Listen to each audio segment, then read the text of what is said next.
ఈరోజు మనం లక్ష్మీ స్టోర్స్లో చిన్న స్టోరీ చెప్పుకుందాం అనమాట. గుడ్లగూబ హంస కథ అనమాట. సో గుడ్లగూబ హంస కథ ఎందుకు చెప్తున్నానంటే నాకు చిన్న ఇన్స్పైర్ అవ్వాల్సిన స్టోరీ అనమాట ఇది. సో స్నేహానికి ఎటువంటిది ఏంటంటే పునాది నమ్మకమే అనమాట. సో నా స్నేహితులకి నాకు జరిగింది ఈ నమ్మకమైన స్టోరీ మీకు ఒకసారి చెప్తున్నాను. ఎగ్జాంపుల్గా పేర్లు వాడకుండా హంస, గుడ్లగూబ అని పేర్లు వాడుతున్నాను. సో ఈ నీతి కథ చిన్నగా చెప్తాను, వినండి.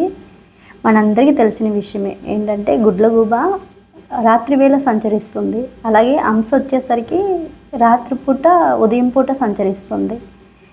సో గుడ్లగూబ రాత్రిపూట సంచరించే పక్షి, హంస ఉదయం పూట సంచరిస్తుంది. సో కథలోకి వెళ్ళిపోదాం ఇప్పుడు. అనగనగా ఒక గుడ్లగూబ ఒక కొలను దగ్గర చెట్టు ఎందు గూడు కట్టుకొని కొనసాగుతుంది అన్నమాట. అదే కొలంలో మన హంస కూడా జీవించసాగింది. గుడ్లగూబ హంసల మధ్య మంచి స్నేహం కుదిరింది. ఉదయం సాయంకాల సమయాలందు అవి రెండు ఒకే చోట చేరి ముచ్చట్లు తన కష్ట సుఖాలను చెప్పుకుంటూ జీవించసాగాయి అన్నమాట. ఎంత జీవించసాగాయంటే అన్యోన్యంగా సుఖ సంతోషాలన్నీ పంచుకుంటూ జీవించసాగాయి. ఒకానొక వేసవి కాలంలో గుడ్లగూబ నివసిస్తున్న చెట్టు ఆకులన్నీ ఎండిపోయి అక్కడి నుంచి వెళ్ళిపోవాల్సిన పరిస్థితి వచ్చేసిందనమాట. గుడ్లగూబ తనకి ఇష్టం లేకపోయినా తన గూడును వదిలి ఇంకొక గూడు ఎత్తుక్కోవాల్సి వచ్చింది. గుడ్లగూబ తన గూడును వదిలి వెళ్ళే సమయంలో హంసతో ఈ విధంగా అన్నది, మిత్రమా, ఎలాగైతే ఇక్కడ మన ఇద్దరం కలిసి స్నేహంగా ఉన్నామో అక్కడ కూడా మనం ఇలాగే ఉండొచ్చు. ఆ మాటలకి హంస ఈ విధంగా బదులిచ్చింది, నన్ను క్షమించు మిత్రమా, నేను ఈ కొలను వదిలి రాలేను. ఇప్పటికీ ఈ కొలంలో చాలా నీళ్లున్నాయి. కొద్ది రోజుల్లో వర్షం కూడా పడుతుంది. కాబట్టి నువ్వు ఎప్పుడు కావాలంటే అప్పుడు ఇక్కడికి వచ్చి నన్ను రావచ్చు. హంస మాటలు విన్న గుడ్లగూబ కొంచెం బేజారిపోయి మిత్రునికి ఏడుస్తూ వీడ్కోలు చెప్తూ అక్కడి నుంచి వెళ్ళిపోసాగింది. తన కొత్త గూడికి చేరుకుందనమాట. గుడ్లగూబ వెళ్ళిన తర్వాత హంస తన స్నేహితురాలను వదిలి ఎక్కువ రోజులు ఉండలేకపోయింది.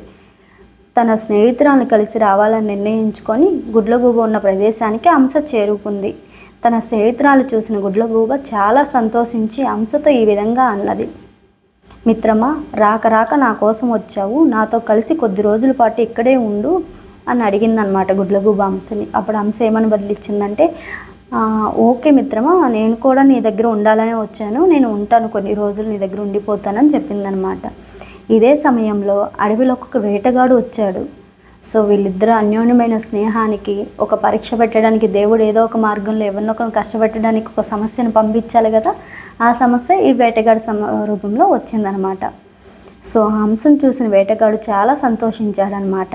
తనకు ప్రమాదం పొంచి ఉందని తెలియని హంస అక్కడే గల కొలంలో ఆనందంగా విహరిస్తూ సాగింది.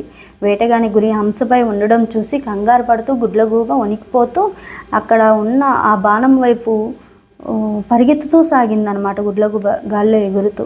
వేటగాడు బాణాన్ని వదలగానే గుడ్లగూబ గట్టిగా ఈ విధంగా అరిచింది, మిత్రమా, తొందరగా నీటి మధ్యలోకి వెళ్ళిపో, ఇక్కడే వెళ్ళిపో. హంస తన స్నేహితుడు చెప్పిన విధంగానే మరొక్క మాట మాట్లాడకుండా మరి యొక్క ఆలోచన కూడా చేయకుండా నీటి మధ్యలోకి వెళ్ళింది. వేటగాని బాణం హంస పక్కగా దూసుకుంటూ వెళ్ళిపోయింది.